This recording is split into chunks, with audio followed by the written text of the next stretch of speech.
What's up everyone, Praful here. Welcome back to another episode of the 915 Daily. Today is Sunday, 23rd of August and we have a crucial week ahead of us because अगले हफ्ते Nifty and Sensex की monthly expiries होने वाला है and this is the first time that the monthly expiries are happening under this new CAS regime because monthly expiries में not just the index weekly options but also the index futures and the stock derivative positions are going to expire. So काफ़ी अलग तरीके का flows आने वाला है, rollover काफ़ी different तरीके से बिहेव करने का चांसेस है and I am expecting a bit of volatility though over the last couple of days the markets have been completely dead.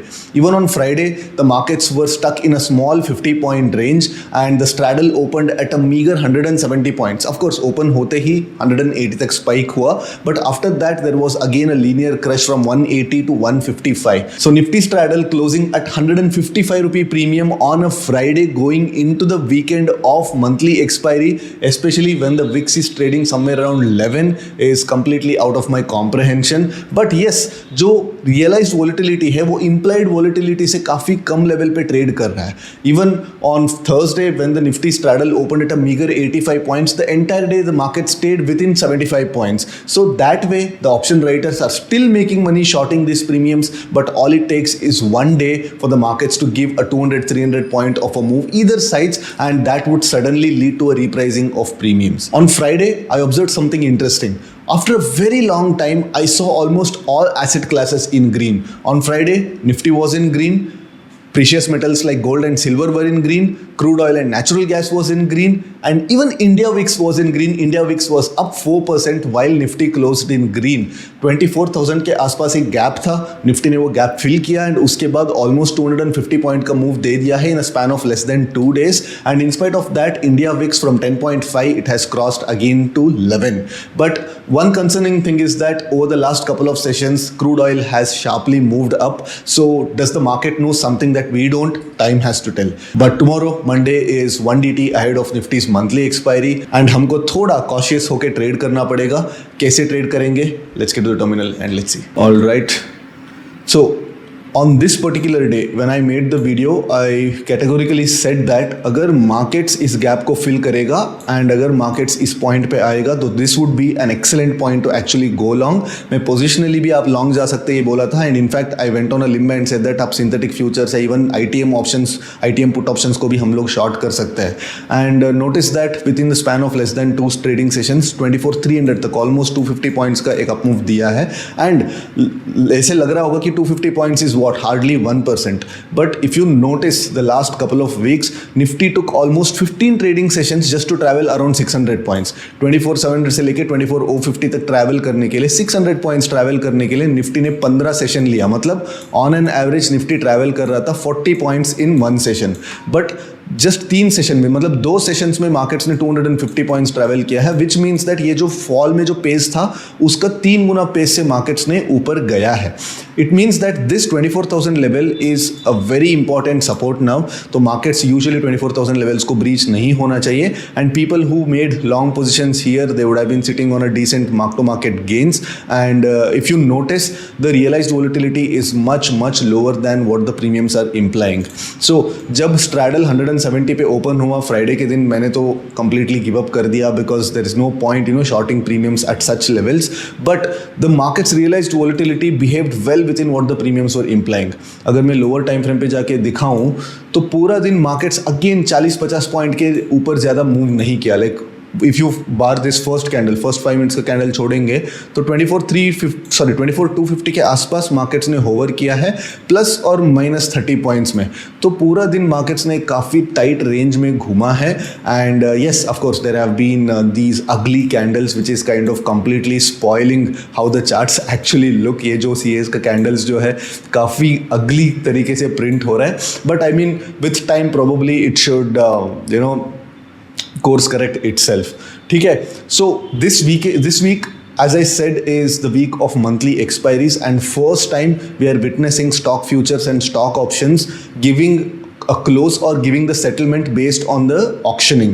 तो लास्ट एक्सपायरी के दिन स्टॉक ऑप्शंस एंड स्टॉक्स कैसे मूव होंगे बिकॉज जनरली स्टॉक्स में कैसे होता है F&O positions जो है रोल ओवर हो जाते हैं अगले महीने के लिए. तो वहाँ पे बहुत ज़्यादा फ्लोज रहते हैं and you would have already notice that monthly expiry should be बहुत ज़्यादा ही वोलेटाइल रहता है compare to the weekly expiries. But last 4 और 5 weekly expiries have been option sellers paradise. But I don't know is it because of the reduced participation, because ज़्यादातर short selling algos नहीं है markets में, because of that कुछ ज़्यादा trapping नहीं हुई है, स्टॉप लॉस हंटिंग नहीं हुआ है. It's because of that markets में थोड़ा बहुत वोलेटिलिटी कम है कि नहीं पता नहीं. But I think even the algos would be taking a lot of caution before going full size ahead of the monthly expiries. Because अगर एल्गोस इतने 3 हफ्ते वेट किए हैं तो I don't think they'd mind waiting for another 2 more expiries, because वो लोग देखना चाहते हैं कि मंथली एक्सपायरीज में ये जो एक्सपायरी का पूरा नेचर है कैसे बिहेव कर सकता है. Because generally expiry is a major liquidity event. मैं ये चीज़ बार बार कहता रहता हूँ. एक्सपायरी ज़्यादा से ज़्यादा, एक्सपायरी से ज़्यादा, प्राइस एक्शन से ज़्यादा it's mostly a liquidity event.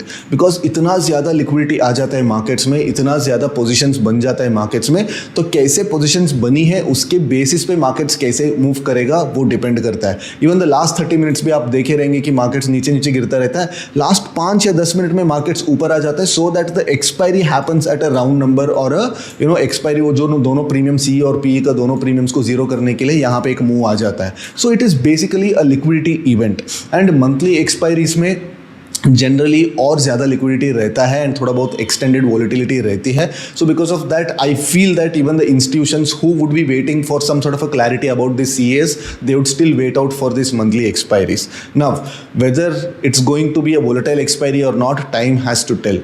But if you notice CAs में जो कैंडल्स, जो बड़े बड़े कैंडल्स प्रिंट हो रहे थे, वो थोड़ा धीरे धीरे होके कम हो रहा है. एंड निफ्टी में ऑन एन एवरेज में फर्स्ट दिन भी मैंने बताया था, निफ्टी का जो एवरेज जो जंप रिस्क है वो समवेयर बिटवीन 30 to 40 पॉइंट्स रहने वाला है.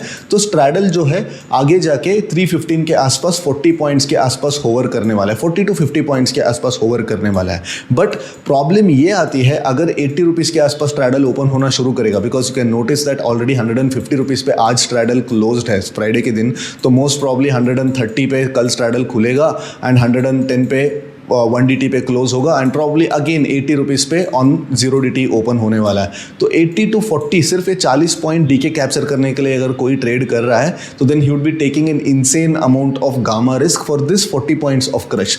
अगर आप नोटिस करोगे तो even on a Friday we got almost 25 points of crush, correct. तो 25 पॉइंट्स क्रश हमको वैसे भी मिल गया था with very less gamma risk. But expiry में वो 40 पॉइंट क्रश वैसे तो पूरा 40 का 40 पॉइंट्स तो आपको नहीं मिलने वाला है. उसमें से ज़्यादा 20 पॉइंट्स ही आप कलेक्ट कर पाओगे, बिकॉज बाकी सब तो एडजस्टमेंट कॉस्ट में, डेल्टा हेजिंग कॉस्ट में चला जाएगा. तो expiry trading would become more and more unviable for systematic traders. Discretionary traders के लिए I feel that there is still some room left, अभी भी हम लोग थोड़ा बहुत सर्वाइव कर सकते हैं. बट सिस्टमैटिक ट्रेडर्स के लिए I feel that it's going to be an uphill battle from here on. ठीक है, ऑल दैट सेड, तो कल का ट्रेडिंग प्लान के बारे में बात करेंगे. So first of all like I feel these CA candles, right, like वो पूरा एनालिसिस को पूरा खराब कर देता है, because these ugly candles are completely like distorting the price action levels. But nonetheless this high 24,270 का जो हाई है it would be an important high, because markets ने यहाँ पे 2 बार यहाँ पे सप्लाई लेके markets नीचे गया है. because on this particular day also the markets made a high of 267 and वहाँ से markets ने 200 पॉइंट का एक फॉल दिया था on a single day में 200 पॉइंट का फॉल दिया था. एंड उसके बाद markets ने फिर से एक बार यहाँ पे एक रेजिस्टेंस लेके वापस नीचे आया था एंड फिर से यहाँ पे ओपनिंग के बाद भी मार्केट्स को सोल्ड इनटू एंड फिर से यहाँ पे एक और बार मार्केट्स ने फिर से यहाँ पे रेजिस्टेंस लिया है. सो अगर कल मार्केट्स ने 24,250 के आसपास ओपन करेगा and within the first 45 minutes अगर मार्केट्स 24,280 लेवल्स को क्रॉस करेगा तो we should definitely be trading long. तो लॉन्ग कैसे जाना है? As simple as that, we will go for a bull put spread. So अगर आपको यहाँ पे बुल पुट स्प्रेड भी करना है, 1:1 रिस्क रिवॉर्ड वाला बुल पुट स्प्रेड भी करना है, प्रॉबली अब 50 पॉइंट्स इन द मनी में जाके करना पड़ेगा. तो अगर आपको वो कॉन्फिडेंस नहीं है तो आप डेबिट कॉल स्प्रेड्स भी हम लोग कर सकते हैं, बट बेसिकली वर्टिकल स्प्रेड्स करना, बिकॉज यहाँ पे क्या है 11 के आसपास जो प्राइस एक्शन जो है वो स्मूथर रहेगा. ऐसे violent V shaped kind of moves generally नहीं आएगा. अगर वी शेप मूव्स भी आएगा तो पूरा दिन मार्केट एक 50-60 पॉइंट के रेंज के अंदर रहने वाला है. तो अगर हमारा जो ट्रेड यहाँ पे ब्रेकआउट ट्रेड लेना है तो bull put spread is my preferred entry point. ठीक है, अगर मार्केट इसके नीचे कल का जो लो है उस लो के नीचे अगर 24,200 के नीचे ओपन करता है तो then there is a possibility that the markets might slow and steadily gravitate towards 24,100 levels before the monthly expiry. तो मैं ये ऑब्जर्व करूंगा कि अगर मार्केट 24,200 लेवल्स को 200 के नीचे ओपन करता है एंड ये जो 188 लेवल है इसको अगर ब्रीच कर देता है within the first 5 minutes, then probably I'd go aggressive short. And हमारे पास सिर्फ 40 पॉइंट का स्टॉप लॉस हो तो भी चलेगा, बिकॉज मार्केट जैसे इस रेंज के अंदर आ जाएगा then probably you can convert it into a strangle or a straddle and carry it for the expiry। तो यहां पे शॉर्ट जाएगा तो probably मैं 2x अग्रेशन के साथ जाऊंगा, लॉन्ग जाएगा तो ऑफ कोर्स लाइक लॉन्ग जाएगा तो मैं 1x के साथ ही मैं जाने वाला हूं, इतना ज्यादा अग्रेशन नहीं रखने वाला हूं, but I'd carry a bull put spread into the expiry। ठीक है, तो I would honestly avoid delta neutral trades अगर मार्केट यहाँ पे ओपन होगा 24,230 के आसपास। येस 24,250 और 24,200 का straddle seems like a go to kind of a strategy for many of the systematic players, but I would try to avoid that, but rather I'd make a skewed straddle when the market hits the resistance. Let's say markets 24,230 के आसपास open हुआ and first market 200 तक मतलब थोड़ा बहुत नीचे की तरफ स्पाइक दिया, तो then probably I will add a put option around this level 24,200 के आसपास एक मैं पुट ऐड करूंगा if the market moves more than 50 points on an intraday basis. And यहां से मार्केट जब यहां पे आएगा देन 270 के आसपास if I am sitting on a profit on this put spread, then I will probably add a call spread and convert it into a condor and take it into the expiry. Because in spite of the fact that monthly expiries आ रहे हैं and monthly expiry थोड़ा volatile होने का chances ज्यादा है, last 2-3 दिन या इवन लास्ट 3-4 दिन का जो मार्केट्स ये दिखाया है कि the realised volatility is well within what the premiums are implying. So until unless the market says otherwise we have to follow what the market is saying. Even volatility is like a trend. ठीक है, क्या कहते हैं हम trend के बारे में, trend is your friend until it bends, right. इवन वोलेटिलिटी में भी ट्रेंड आता है, right.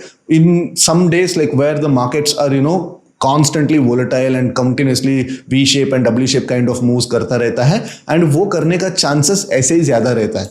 Now once the market reprices the volatility and markets का जो ATR जो बोलते हैं average true range, तो daily range जो है वो contract होते होते जाता है, तो until unless the market again comes back into some sort of an expansion we have to follow this particular trend। Yes, जिस दिन expand होगा उस दिन option sellers को loss होगा, but treat it as a cost of doing business। तो even though there is a monthly expiry there is a possibility that कल भी मार्केट 70-80 पॉइंट्स के रेंज के अंदर रहने का चांसेस है। सो दैट इज वाई मैं यहाँ पे भी जब मैं ब्रेकआउट या ब्रेकडाउन ट्रेड्स में सजेस्ट कर रहा हूँ, यहाँ पे मैं नेकेड ऑप्शन सेलिंग होने दो या नेकेड ऑप्शन बाइंग होने दो मैं सजेस्ट नहीं कर रहा हूं, because there is a possibility that the markets might come back into the range. But अगर आपके पास हेज्ड पोजीशन है तो आप ऐसे छोटे छोटे चॉप्स में आप you will not get stopped out, you will not get shaken out. So that is why जो भी करना है थोड़ा रिस्क डिफाइंड तरीके से करना पड़ेगा इस मार्केट्स में, because as an option writer the risk is too much for the potential reward. आप देखोगे तो 150 रुपीज का स्ट्रैडल है, मतलब call option 70 points, put option 70 points, तो it doesn't take long for the 70 rupee option to move like 120 or 130. All it takes is around 50-60 point of movement in a single candle. And हमने देखे है कि like markets कितनी बार ऐसे 50-60 point का candles print कर देते हैं in a given week or month। ठीक है, so that is why tomorrow सिर्फ simple रखेंगे। तो यहाँ पे ये लो ब्रीच होता है तो विल ट्रेड अग्रेसिवली शॉर्ट्स करेंगे, because there is a possibility that monthly expiry के आसपास 24,000 के आसपास भी मार्केट्स ग्रेविटेट करने का चांसेस है। बट आइडियली ये जो सिनेरियो है वो आना नहीं चाहिए, काफी लो प्रोबेबिलिटी सिनेरियो है। मेरे हिसाब से मार्केट्स यहाँ पे फ्लैट ओपन करके ऊपर जाना चाहिए। नाउ एक सिनेरियो मैंने भूल गया, what if the market opens with a gap up. Now कितना गैप अप है, लेट्स से 60-70 पॉइंट्स का गैप अप रहेगा 320 के आसपास, then most probably markets again यहाँ पे साइडवेज जाने वाला है। मोस्ट प्रॉब्ली मार्केट्स फिर से कल का जो हाई है वहां पे एक बाउंस लेगा एंड उसके बाद ऊपर जाएगा। तो अगर मार्केट्स 360 के आसपास आएगा, यहां पे हम लोग मार्केट्स को शॉर्ट करने का ट्राई कर सकते हैं। बट यहां पे भी अगर शॉर्ट करेंगे तो आधा % रिस्क को लेके 1:1 वाला बेयर कॉल स्प्रेड को लेके जाएंगे, बिकॉज अगर मार्केट्स यहां पे ब्रेकआउट देगा तो probably we don't know monthly experiment happen somewhere around 24,500। तो यहां पे हम लोग नेकेड ऑप्शंस बिल्कुल शॉर्ट नहीं करना है, तो 0.5% रिस्क लेके हम लोग एक बेयर कॉल स्प्रेड जरूर लेके जा सकते हैं। ठीक है, तो one short here, one short at the breakdown of this particular level and one long at the breakout of this particular level, and absolutely no delta neutral trades tomorrow. This is my plan for tomorrow. ठीक है, I hope you guys had a good weekend and I'll see you after tomorrow's market action. Till then, take care. Bye bye.